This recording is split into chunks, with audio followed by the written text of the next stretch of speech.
ओम शांति। ओम शांति। आज का स्वमान। मैं कमल आसनधारी आत्मा हूँ।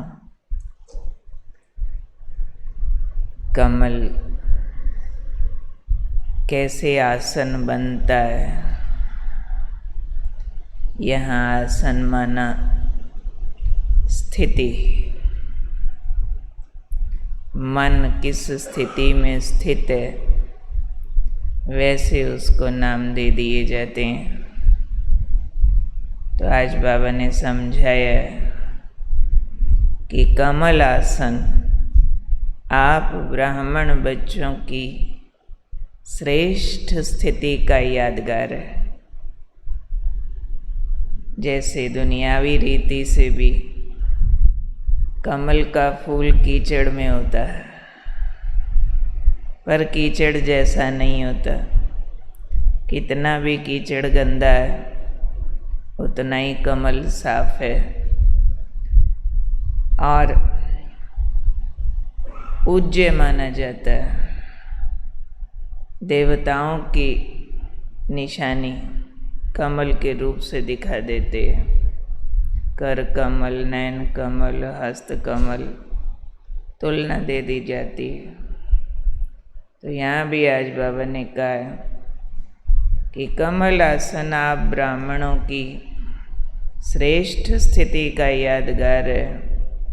पर कौन से वाली श्रेष्ठ स्थिति?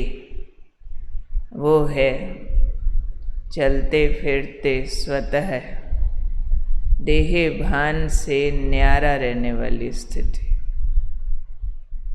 चलते फिरते स्वतः, जैसे कीचड़ से कमल हमेशा डिटैच रहता है। थोड़ी देर कीचड़ के अंदर, थोड़ी देर बाहर, ऐसा वाला नहीं होता है। ऐसे ही सदा और स्वतः देवभान से न्यारे रहने का ये यादगार है। जरा भी शरीर का भान अपनी ओर आकर्षित ना करे। जरा भी, जैसे जरा कीचड़ नहीं लगता कमल को, ऐसे जरा भी देह भान रूपी कीचड़ आत्मा को आकर्षित न करे, तब कहेंगे कमल आसनधारी। उसका उदाहरण दिया बाबा ने।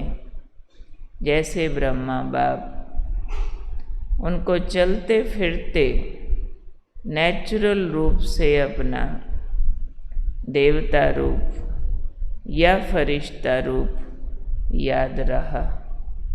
सदा नेचुरल रूप से बाबा उस आकर्षण में रहे सदा।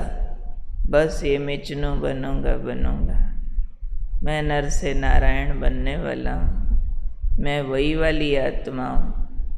बस अब फरिश्ता बना कि बना, धुन थी बाबा को फरिश्ता बनने की, फिर फरिश्ता बन के देवता बनने की। बाबा भूले ही नहीं कभी उसको। इसलिए जो बच्चे बाबा के सामने जाते थे उनको भी बाबा का ये पुराना शरीर दिखते दिखते कभी कृष्ण दिखने लगता था, कभी फरिश्ता दिखने लगता था। ये मिट्टी का शरीर दिखना गायब हो जाता था। उसका कारण था बाबा की अपनी आंतरिक स्थिति, अपनी स्मृति। तो जैसे ब्रह्मा बाबा को ये स्वरूप खींचते रहे, ऐसे जो निरंतर देही अभिमानी स्थिति में रहे उसको कहेंगे देवभान से न्यारे। क्योंकि फरिश्ता भी तो देवभान से न्यारा है ना। देवता याद करो तो वो भी देवभान से न्यारे है ना।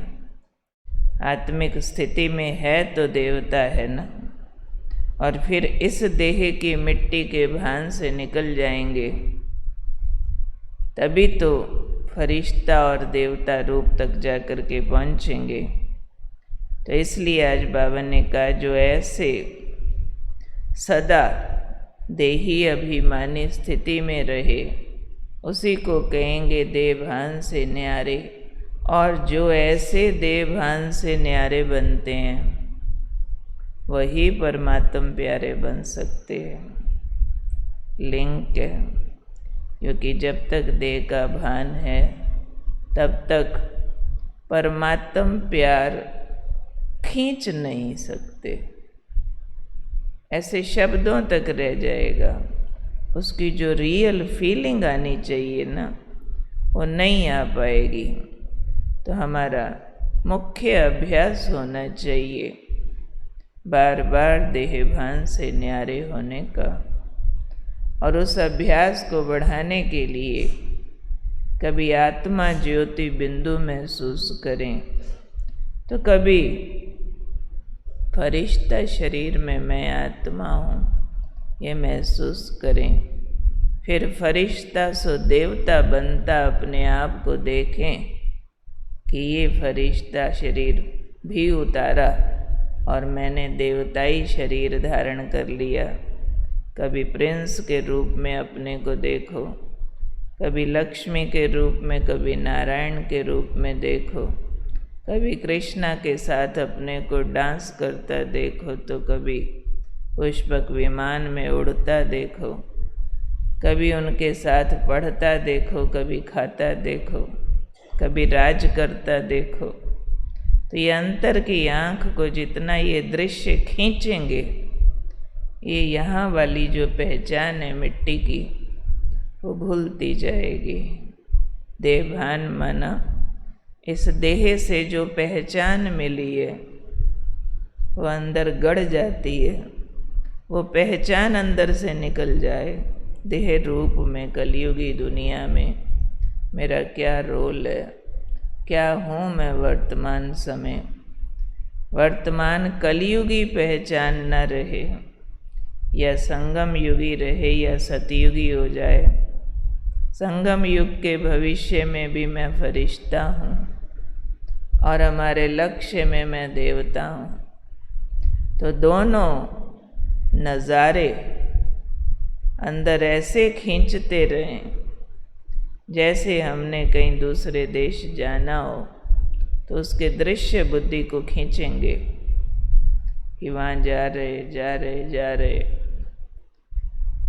जाने को चाहे महीना पड़ा हो, 6 महीना पड़ा हो, तो भी दृश्य खींचते हैं। जहाँ जाना होता है उसकी याद आती है। तो ये बाबा कहते नेचुरल याद आए, फरिश्ता हूँ, देवता बनने वाला हूँ, वो दिखता रहे, तो कहेंगे ये देवभान से न्यारे हैं। तभी बाबा का प्यार अंदर अनुभव कर सकेंगे। तो आज बार बार दृश्य बनाते रहेंगे कि मैं कमल आसनधारी हूँ। कमल को भी सामने लाएंगे, कीचड़ में है, न्यारा प्यारा है। ऐसे ही मेरे आसपास दुनिया कीचड़ समान गंदगी से भरी है, परंतु मैं आत्मा देह से भी न्यारी हूँ। कभी अपने को फरिश्ता शरीर में देखो, कभी अपने को देवता शरीर में देखो। ये सारा दिन हम ड्रिल करेंगे आज, फरिश्ता सो देवता। कौन गया फरिश्ता में? आत्मा। कौन जाकर बना देवता? आत्मा। देवभान से न्यारी हूँ मैं आत्मा, परमात्म प्यारी हूँ मैं आत्मा। ऐसा अभ्यास हम बार बार करते रहेंगे। आज